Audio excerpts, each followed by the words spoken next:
to entrepreneurs over time, but they were gatekeeping. They wouldn't tell me certain things, and I had to go out and figure it out on my own, and unnecessary trips and failure. And a lot of that's avoidable now. It's just avoidable. You can get Yeah. anything you want. So it's been an entire shift, right? We've gone from generations that didn't have access to any information, and that's how the wealthy were able to be wealthy because they only had the knowledge. Now to oversaturated with information, and now you're responsible for making sure that the information that you receive is credible.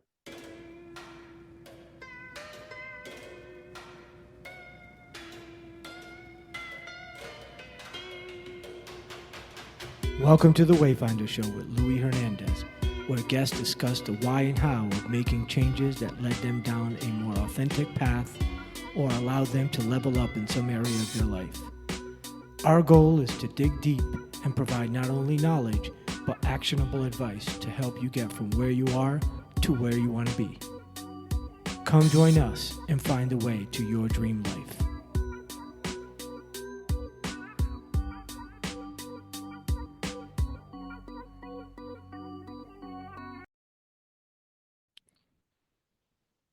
Welcome back to the Wayfinder Show. I'm your host, Louis Hernandez. And today's guest is Marcel Clarke, a serial entrepreneur, real estate developer, and investor, and a community advocate with an extraordinary story. From the streets of Hyattsville, Maryland, to earning advanced degrees and building a diverse investment portfolio, Marcel has turned grit into greatness. He's on a mission to uplift and educate the next generation, and his upcoming book, titled Hiding in Plain View, tells the raw and inspiring story behind it all. Marcel, welcome to the Wayfinder Show. Hey, Lewis, thanks for having me, man. I appreciate the love. Yeah, appreciate having you here. So tell us what it means to be an honor student of the streets.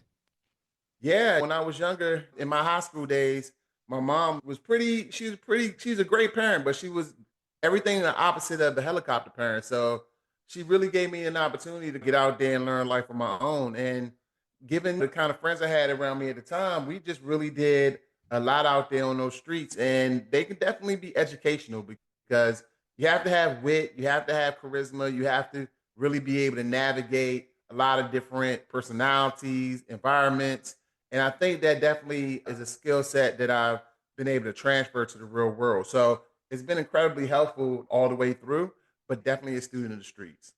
So you combine that with a true academic background as well, right? Yeah, graduated with my master's degree back in 1999 now.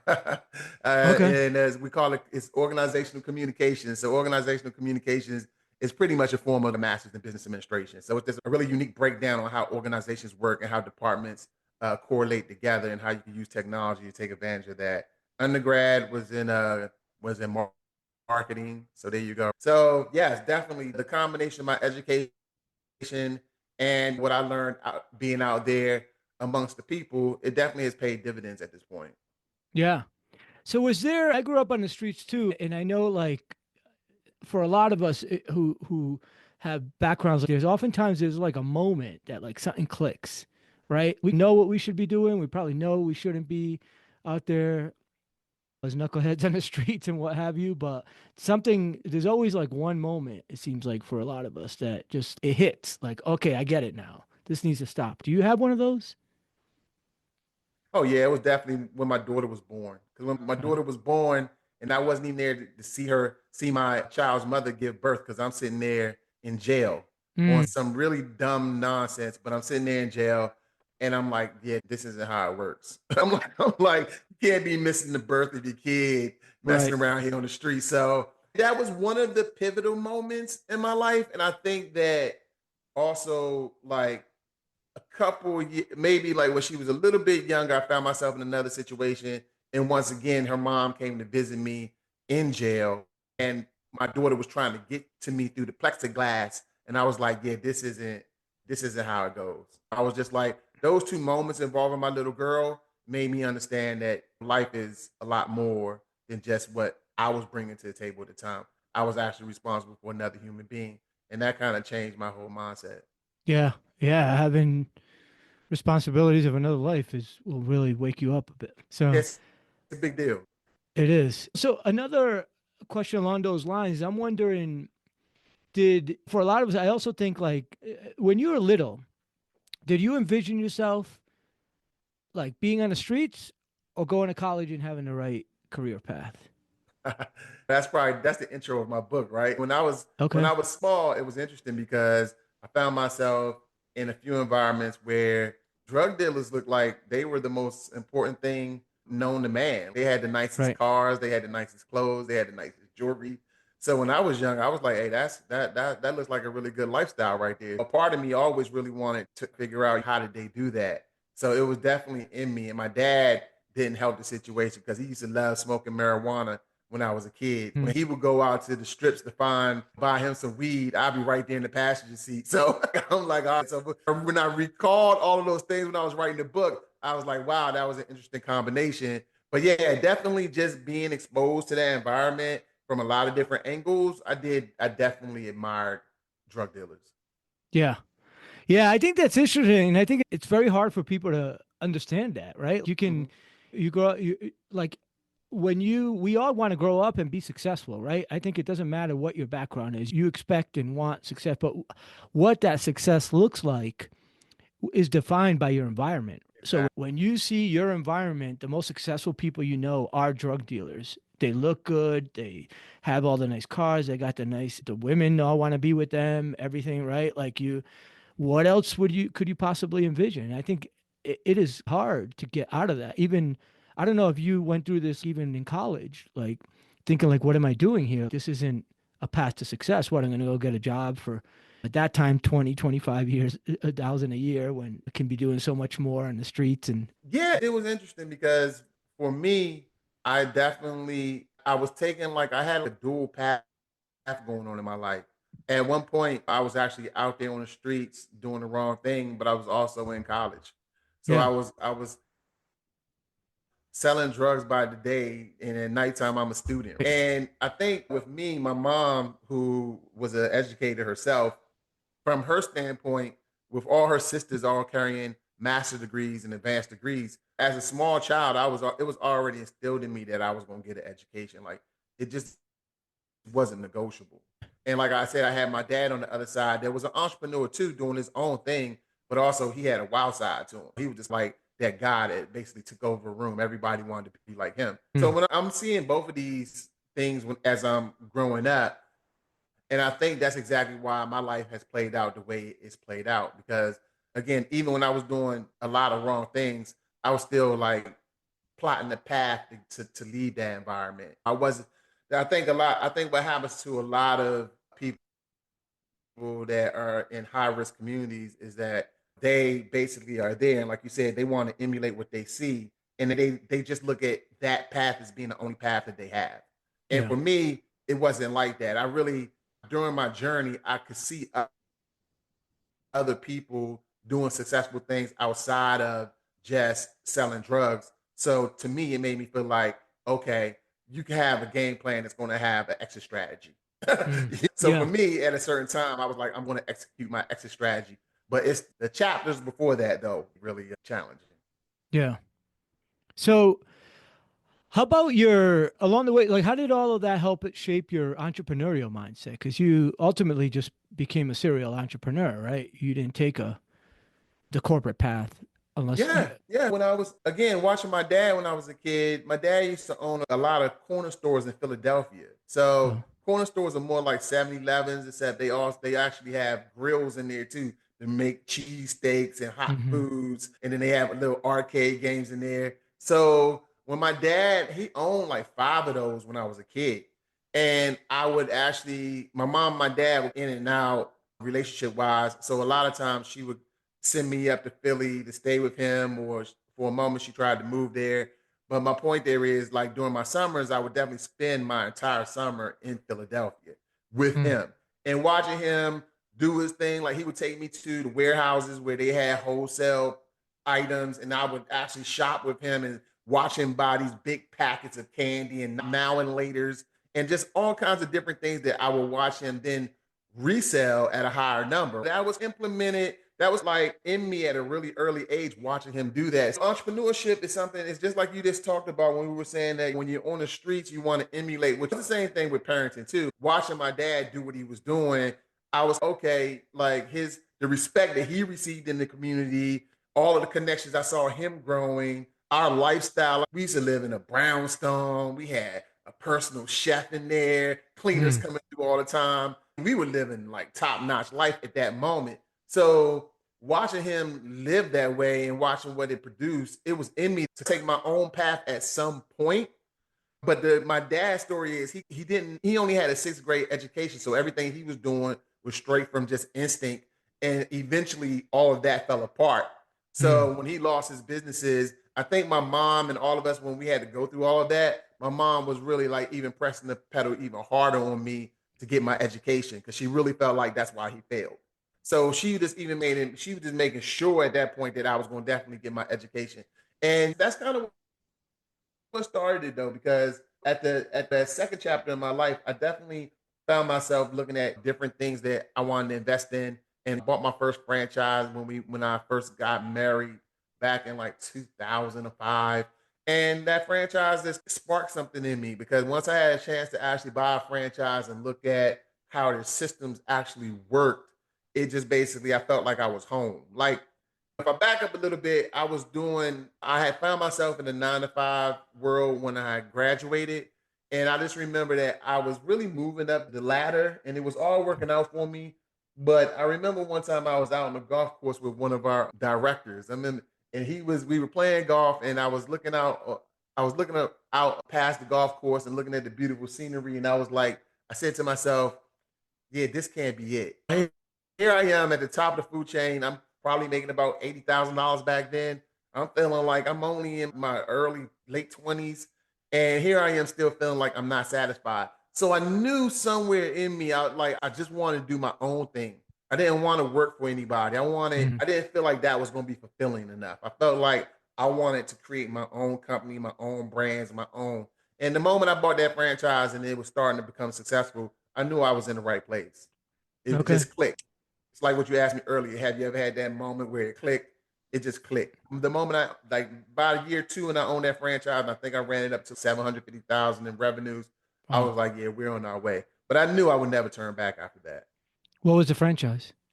The Maids Home Services. It was a beautiful residential cleaning service, high end though. They only Okay. focused on a real like you had to have 6 figures. Their marketing plan was this incredibly like direct, but they were really looking for high end consumers, and that's all we targeted. And I think that's one thing that kind of now I don't think I know it rubbed off on me, which is what they showed me is you get what you pay for in this world, right? So with them, they go for a high target client, but they also give you a really high end service, right? So everything, beautiful cars, 4-person team pulls up, they have great uniforms on, they're trained well, they have the best equipment. So they're gonna charge you more, but they're giving you a higher level of service. I took that and I applied that to everything that I do. If it's not high end, I'm just not involved with it because, like, even with my commercial cleaning company that I own now, we just don't do the bottom feeding bidding and low bidding. Like all of that is just too much because it just doesn't end well. You might grab a contract because you were the lowest bidder, but now you're not really making any money. You can't provide the right service because you can't pay your people the right amount of money. And it's a disaster because then you're gonna have a customer that's gonna be pissed at you because they're gonna be like, "Hey, I'm paying you, but I'm getting bad service." They're Hmm. getting bad service because they're not paying you enough. I just stay away from things like that. Yes, sometimes we're going to be the highest there, but I'm also guaranteeing my clients that we're going to have a higher level of service. So that's just the way it works in business. And I like that. I like being held to a higher standard in everything that I do. Yeah, I love that. Yeah, it sounds like that's really where you learned about the difference between price and value. Warren Buffett always says price is what I'm forgetting it now, but price is what you pay and value is what you get. And you Hmm. gave a high value, and for that you should be paying for it. There you go. So And that's it. And there's no yeah, excuses. yeah, Like if my clients call me and it's an issue, it's resolved. Like yeah, it's no we don't make excuses. It's okay. How do we fix this? It's just you're just on a whole nother level of service. But it's worth it though, because I think people, especially in this environment, they just love it. They just want you to be straight with them. Don't give them hmm, a whole lot of reasons why this happened and that happened. Just explain that yes, it's on us, and we're going to be out there to resolve it today. Yeah. Period. Oh And yeah. that's it. And they love me for that because they know I mean it. Like anytime we messed up, I'm like, that's unacceptable. And I'm Yeah. talking about some of my own people. If I hear about something that is below our standard, I'm like, that's unacceptable. We're gonna fix it. You Like I own just it. don't do the whole excuses thing, and this is why people don't want to hear that anymore. The world is moving too fast, and if they don't feel like they can trust you, they're gonna move on. Yeah. That's great. So you started with this cleaning service. It sounds like you still have one, but now you're doing the commercial cleaning work, right? Mhm. So what has been the rest of your evolution in entrepreneurial? Because you've done quite a bit. I've seen you've done some real estate, some crypto, some stock investing, equity investing. What else? How did that Yeah. all So progress? a lot of times when I'm doing investments, first of all, I do things that I really like. I don't get involved with projects or things that I'm not interested in. I don't experiment. When I see something and I like it, I do it. So usually everything I do is from the heart. Like you said, I morphed. Once I owned the franchise, it was okay. But after 5 years and I had dominated that space, I was like, I'm paying them. That's the thing people don't understand behind the scenes. Franchises make a lot of money off their franchise fees. Mm. So I just arrived at a point where I was like, they're not really teaching me anything anymore. And I'm paying them as much as I'm paying myself. So I negotiated a deal to exit that actual organization and sell it for a nice profit. But also they gave me a waiver to create my own commercial cleaning company because residential cleaning company, they only focused on single family homes, townhomes, apartments, anything that's residential. Mm. Commercial cleaning is totally different. It's they're like cousins, but commercial cleaning is really more focusing on medical facilities, religious institutions, law offices, things like that. So when they gave me that waiver and I was able to do that, Colonial Commercial Cleaning was born. And because I had contacts already, it was easier for me to establish and grow that business. And it's a really big brand now, and it's one of my favorite companies. But before that, when I was in college, I actually used to like when I was going through school and I couldn't afford the townhouse I was in, I was renting rooms out of it. Mm-hmm. And I noticed really quickly that the other kids were pretty much paying the mortgage. So I was like, oh, this is an easy concept. So I started slowly like buying rentals and I had a decent portfolio maybe back in 2020, 2010, but I felt rentals are cool and I started rehabbing. I had a neighbor that was a really good general contractor, Gary Nelson. And Gary Nelson, since he lived right next door, I was Gary, what do you think about rehabbing? Because right at the moment, rehabbing was all over TV. You had television shows about it. So I Mm-hmm. was like, yeah, that looks pretty interesting. He was a part of my organization. We did a lot of rehabs, probably like 25, 50 rehabs. And I just got bored with that though, because I was like, it's an incredibly challenging business because at the end of the day, everybody gets paid before you. So all the Mm-hmm. contractors get paid because you're rehabbing it. The realtor got paid because he sold it to you. The realtor gets paid again because they're going to sell the building or the house. I was like, no. Yeah. And then if we did make a margin, it'd be, sometimes we might make 20, Yeah. 25,000 off a job, but it was so much work involved. I was like, this is just hard money. So Yes. what I eventually ended up doing was deciding that I wanted to, because I was partnered at the time with a friend. So I told him he could take that part of the business and he could keep on doing it. I wanted to more or less focus on real estate development. So my thought was buying a piece of land and building a structure on that land was a lot more attractive. And that's where we are. So I created a wing of that company and it's called Vanna Black VA. And all we do is focus on real estate development. We're working on a nice project in Washington, D.C. right now. I like that part of the business a little bit more because I think that there are much higher end margins there. It's a facility that company is we're gonna hold it for a while. I think if I was telling anybody out there about rehabbing, I think the best thing to do if you ever do get into that space is don't buy and flip it and sell it. You should hold. A lot of times, because what happens now is a lot of times my companies that are on record owning the property, Zillow will send you updates on what the property value is. So I get a lot of hits from houses that we used to own, and they've gone up exponentially. Yeah. They've gone up way more than when we flipped it, right? So I'm just sitting there saying, if we had just held this house, I would have made 5 times more than I made when I sold it. So Yeah. that's exactly why I transitioned from that to real estate development because everything that we build, we hold now. Because that's really one of the pillars of wealth, right? You definitely want to get into real estate, but whatever you have, you want to hold it because it's a two-part win. When you have if you're leasing it out and you have tenants in there, first of all, they're paying your mortgage. So that's one. And then two, that property is appreciating. So the longer you have it, the more it's worth. So you now have somebody paying down your mortgage, but you also have something that's appreciating. So 10 years from now, you could be looking at an astronomical gain because you haven't really your name is on it. Yes, you're gonna be on the hook for it, but at the end of the day, it's an appreciating asset. Real estate development definitely is one of my like favorite loves right now. But then again, when I started the franchise, when I bought that franchise back in '05 or whatever, I had some unfinished business there because even though I sold it, I didn't really I only the only part about that transaction that bothered me was I really didn't get to scale the business to the size that I wanted to. So recently, Marco's Pizza came around. Hmm. Now, I mean, Marco's is a really dominant franchise that's growing on the East Coast here. We ran into each other and they offered me like a 3 unit deal that we're gonna try to get up to 10 units. Hmm. So I'm actually about to venture back into franchising Okay. since that's in my wheelhouse anyway. But the only reason I'm saying I'm talking about this is because this is my shot at actually growing a business to the size that I want to grow it to on when it comes to franchises. So I'm gonna take my shot back at this one. I'm pretty sure I'll make it do what it does because my level of persistence is relentless. So if I I put love my it. mind to it, I focus on it, it's gonna happen. But yeah, I'm venturing back into that. So I had the Marco's Pizza deal.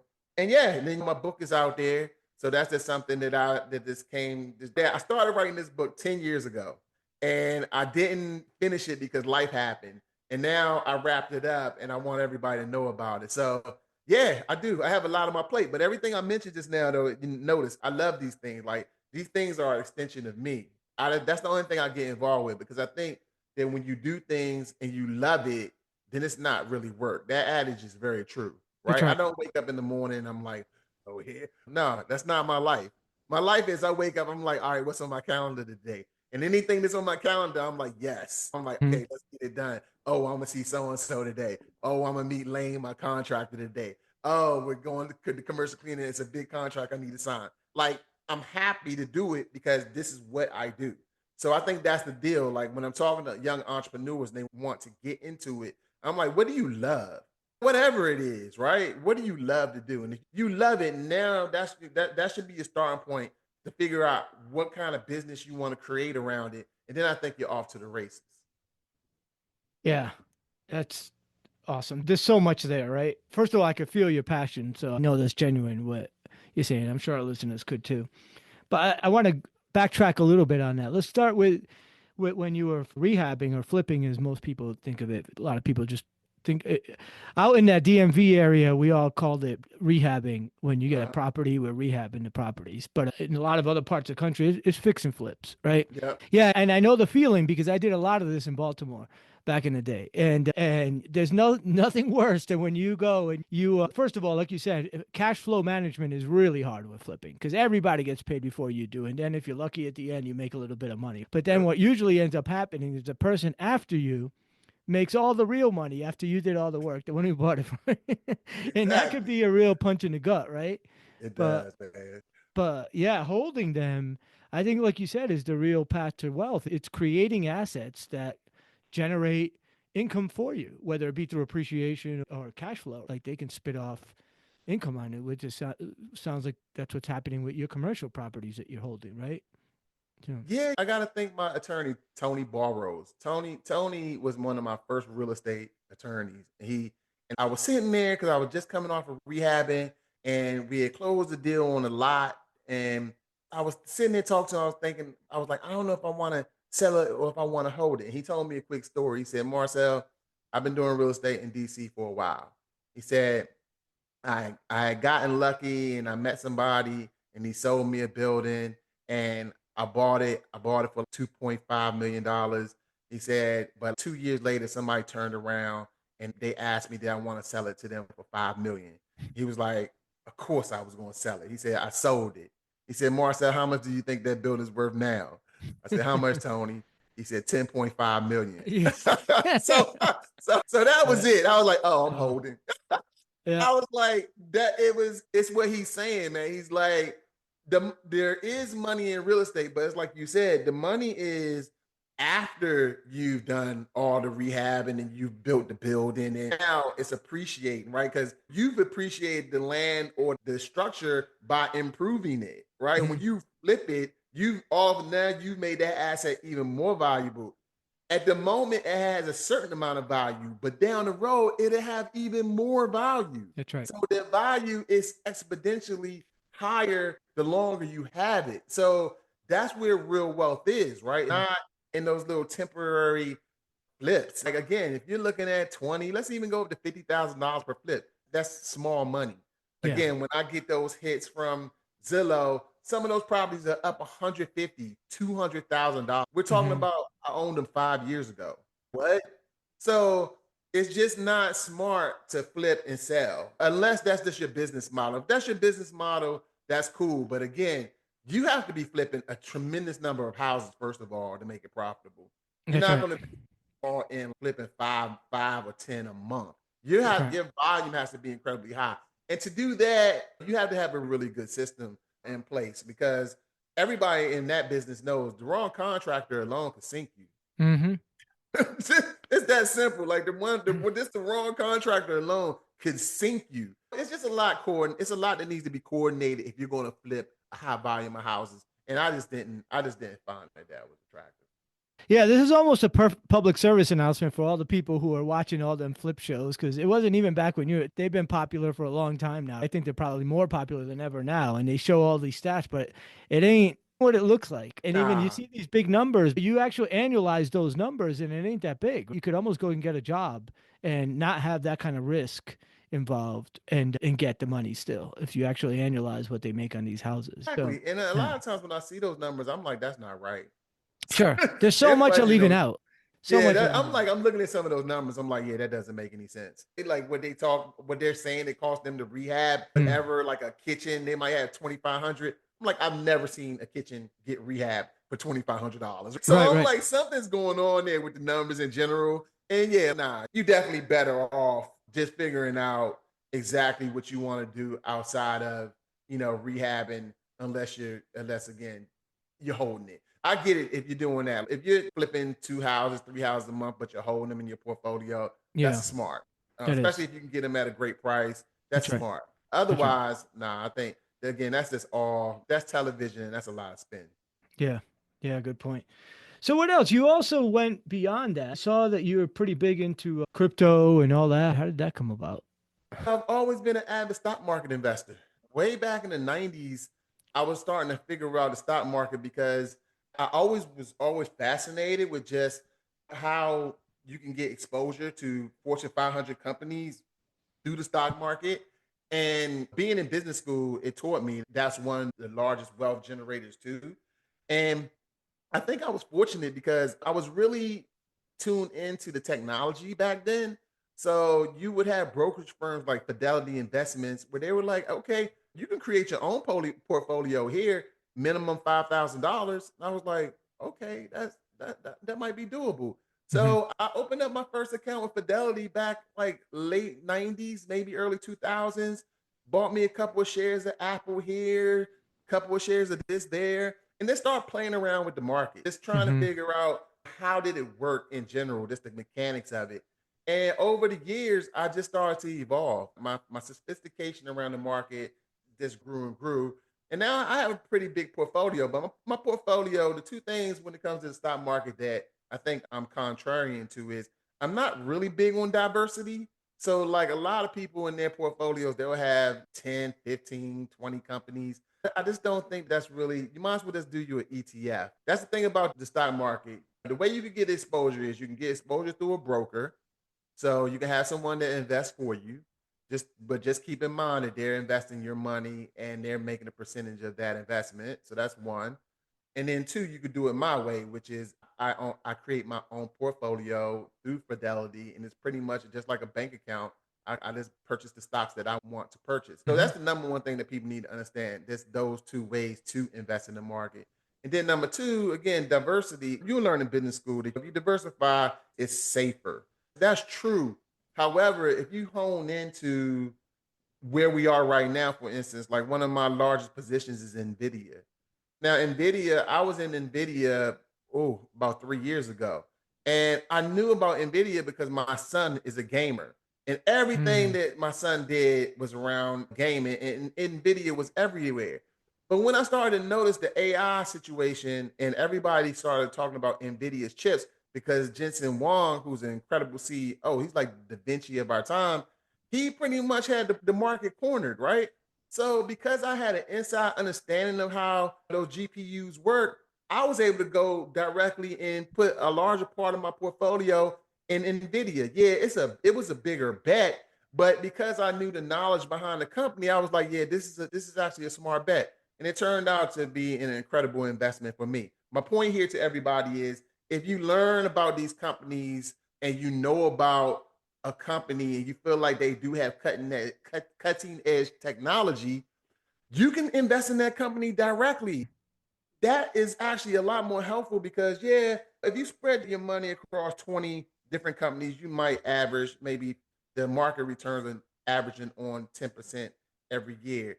But if you, my returns on NVIDIA alone have been like 400%. So you just have to really, I think my point to you guys is like you really can take advantage of the market, and I think you really take advantage of it when you really do your own work and your own research. That's the most beautiful thing about where we are right now. The technology between Chat GPT, what's available, Vision, like I love CNBC, all of their best analysts come on every morning for free. These tools now will give you access to information that we've never had before. So you can really do your own research on companies and you can invest. And the other part that's a game changer right now is you have ways to invest that I didn't even have back then. So for instance, I want you guys to go out and look at robinhood.com. So with Robinhood, you don't have to have like back when I was investing and I wanted to invest in Apple, I had to buy an entire share of Apple, whatever it was worth. So if it's $100 for Apple, well, I think Apple's at like two something right now. But if you want to buy one share of Apple, you had to have $200. Now, Robinhood will let you buy a fraction of that, like a piece of Apple. You will own a part of the share. You won't own the whole share. What's my point there? Is now you can actually get involved with the market at a much lower price point. Any So price even point. if you just have $1,000 now, you can use $1,000 and invest in the market. You And can like do it that's with when I $10. yeah, $10. And that's my point. Like, what you want to do is just get in and look how your money, what you want to get an understanding of how your money works in the stock market. And you don't have to take a huge risk. And then you could just start investing as you feel comfortable. And you can help it grow because that's the thing about people. This is what I tell people how you achieve wealth. Your money has to work for you. I don't have my money that's in my checking account. That's money to pay bills, people. No, I don't have anything in savings that's not working. That's not That's right. giving me a return on my interest is at least 5%. Anything that I have out there, I'm earning 5%. Do you know what you earn in the bank? 0.2%. That's not even the rate of inflation. That means your money is moving backwards in the bank. So you have to really understand how to make your money work for you. And that's why I always love the stock market because that's a really good place where your money can work for you. Now, don't get me wrong, it's not without risk. Everything is risk oriented. If you're not risk oriented, you're not gonna become wealthy because we just have to take risk. It's a part of our environment. But at the same time, the return is totally worth it, right? The higher risk, the higher the return. So this when it comes to the market, that's what I love to tell people. Just get involved. Don't get scared about all the numbers coming across the bottom of the screen and all that.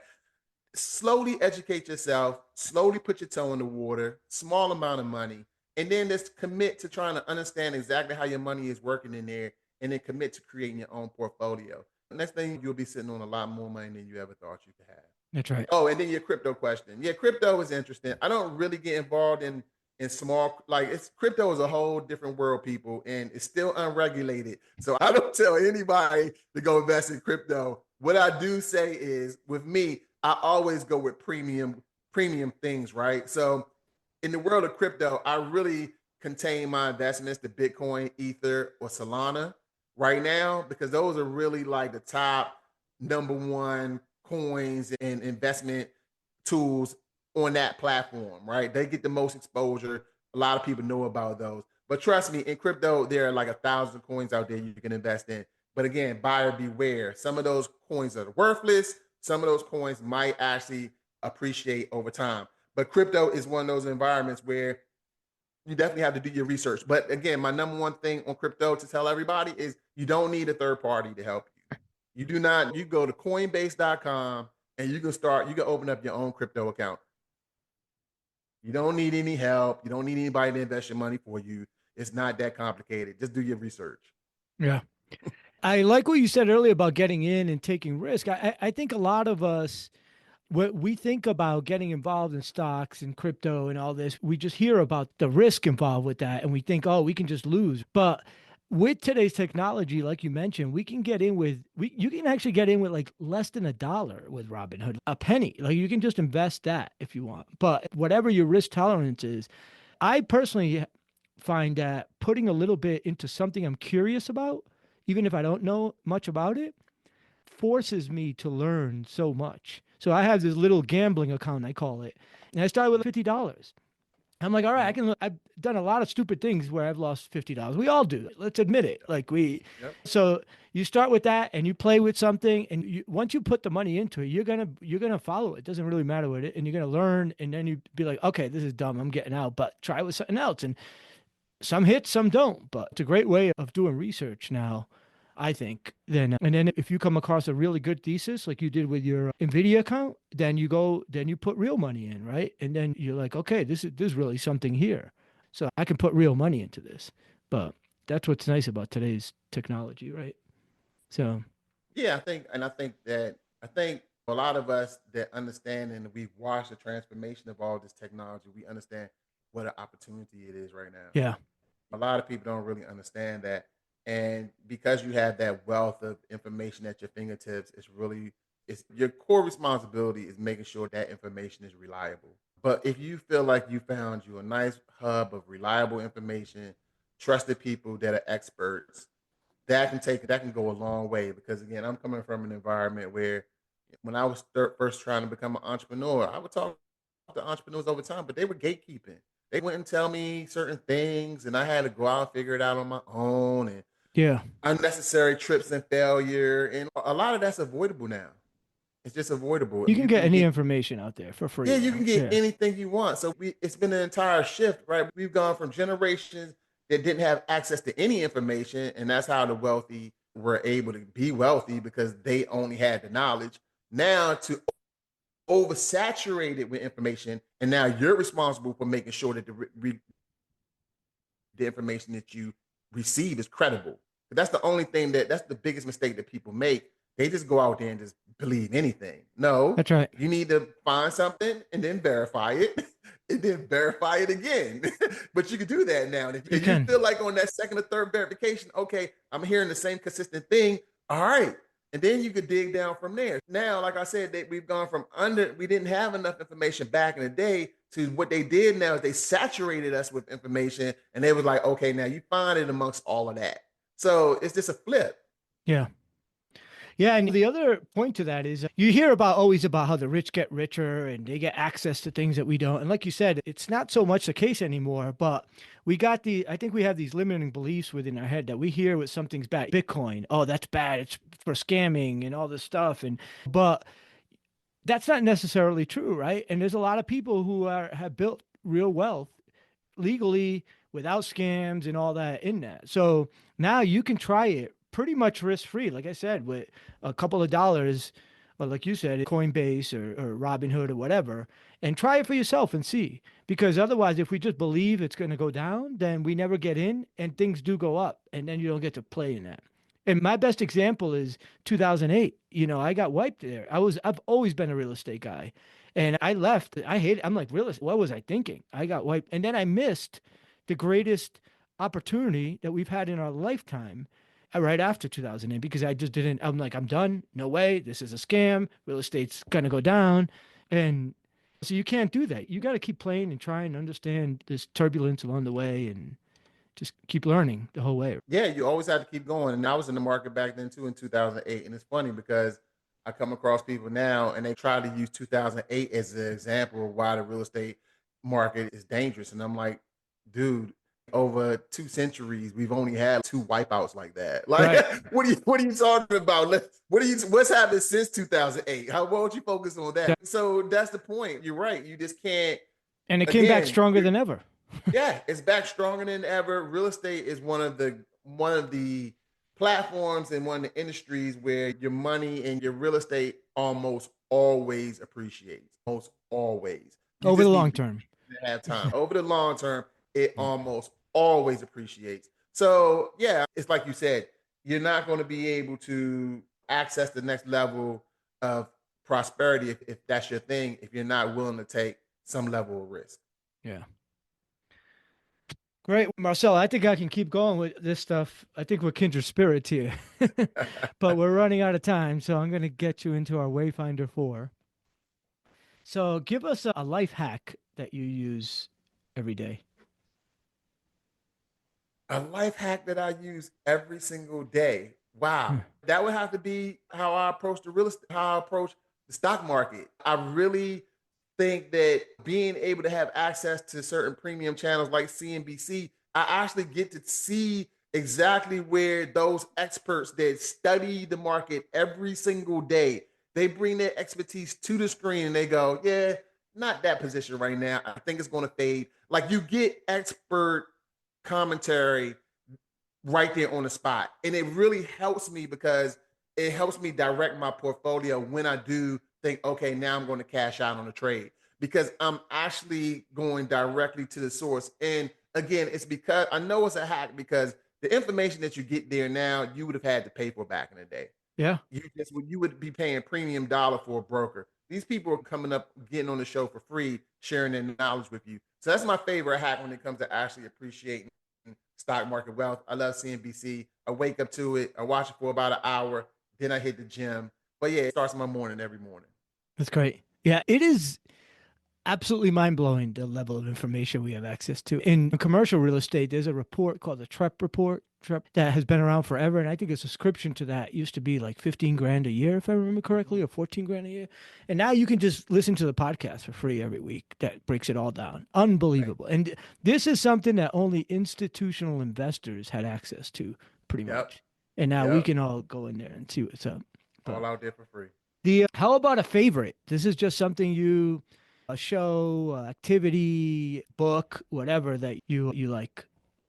Right now, I'm all about my book, Hiding in Plain View. It's an incredible All right, we need story. another one. You're gonna get your chance to promote that. Let's get another one. Oh, if I'm thinking about some of my favorite shows right now, oh, that'd be easy. Raising Canaan on Okay. Showtime. Yeah, 50 Cent show. Raising Canaan Oh, it reminds me of the 90s, man. It's just a lot of really good characters in that show. They're really savvy. I think that it's well done, really good actors on there. So that's probably one of my favorite shows right now, Raising Canaan. okay. I'm gonna have to check that out. How about advice? A piece of advice for your younger self. One piece of advice. Piece of advice for my younger self: be a little bit more patient. What's supposed to happen is going to happen. Give it 100%, but be a little bit more patient in this trust in the process. It takes time. Everything doesn't happen when you think it should happen, specifically in business. But if you put it together with the right people and you have a really good service or system, it'll sell itself. Your direction is predetermined. Just give it 100% and then just have patience. Sit back, watch things happen. I love that. How about you get to choose between either a big opportunity or limiting belief Big opportunity. What's a big opportunity that I have or a big that opportunity that you that see out there? oh, it's definitely taking advantage of the AI revolution right now. Mhm. I think that's the biggest opportunity right now because AI is allowing you, like for instance, for my commercial cleaning company, we don't even have a receptionist anymore. AI is actually answering all of our phone calls, setting up walkthroughs, talking to our clients. Like it's evolutionary. It's the next. It's a game changer. It's a Yeah, game changer on so many different levels. The things that we used to talk about like you thinking about actual robotics, it's going to be a time where I think that you can own a company and you don't even need human beings anymore. I think it's just going to be really about automation. So from a right. business standpoint, yeah, automation from a business standpoint is the hugest. This is a huge shift. This is like the new internet. It's going to take some time, but you can see behind the scenes right now. It's the biggest opportunity of all time right now. Yeah, that's exciting and scary at the same time, right? Yeah, it is. So, It what's is. interesting about AI is as the more I've used it and the more opportunity I see in it, that like you, I think about ideas and I'm thinking, all right, I'm going to start a business that does this with AI or that way. And friends I know have tried that. And it's moving so fast that whatever idea you have already gets pushed out there at a large Mhm. scale really quick. So you talked about your receptionist, how you replaced her or him with an AI bot, and it's wild how quickly that is real, right? And Yeah, now, so I actually think that the opportunity is not actually so much in creating AI services as implementing AI services into your regular business, cleaning businesses and right. service-based Exactly. businesses, which is When wild. you can Yeah. implement that technology into your existing business, your margins are going to increase because Big time. your costs go down because I'm not paying a receptionist anymore, whatever she was getting paid $17 an hour to answer the phone. I'm paying now AI service 100 something dollars a month, Mm-hmm. right? That's an incredible decrease in labor. So that's what's Incredible. coming our way. Like only the smartest of the smart will be able to kind of like when they run their businesses, it'll be, for instance, like my kid was in programming, and then I told him I was like, programming is on its way out. And sure enough, Jensen Wong was like, look, AI does our programming. So now what's going to happen is the people that prompt the AI, they're the ones that if you ask the AI the correct questions, those are the people that are going to get paid now. But the Right. AI is going to take over the actual coding. So Yeah. it's totally different now. Everything is going to be like human beings are definitely going to have always going to have a place on this planet, but at the same time, we're going to have to elevate our game. No doubt. Yep. Excellent. Marcel, thank you for that. If people want to know a little bit more about you, if we want to know about your book, I didn't even ask. I was curious about the title, Hiding in Plain View. How did you come up with that title? Hiding in plain view. Again, I had there have been two chapters to my life. And that first chapter, I was just out there doing a lot of different things. And I think that now that people see a really polished business person, part of me felt like I wasn't really being my 100% authentic self. So I always felt like I was hiding in plain view. And I was like, you know what? I'm going to write this book so everybody can see the whole me because I'm all about transparency. So that's how I came up with the title. Okay, great. And if people want to know a little bit more about you, how can they find you? Oh, find me at marcelclarke.co. So I didn't get the .com. I got .co, but it's a great website, marcelclarke.co, Clark with an E. You can find everything there. You'll find all my businesses. You'll find all of my handles. You can find my IG. You can find everything there. So that's the best way to find me efficiently. Excellent. Thank you, Marcel. It's been a real delight to have you here. I love what you're doing. I love the messaging of your book. I'm going to have to check it out for sure. And let's keep going. Appreciate it, Lewis. Thanks for having me on. Thank you to all your listeners for listening.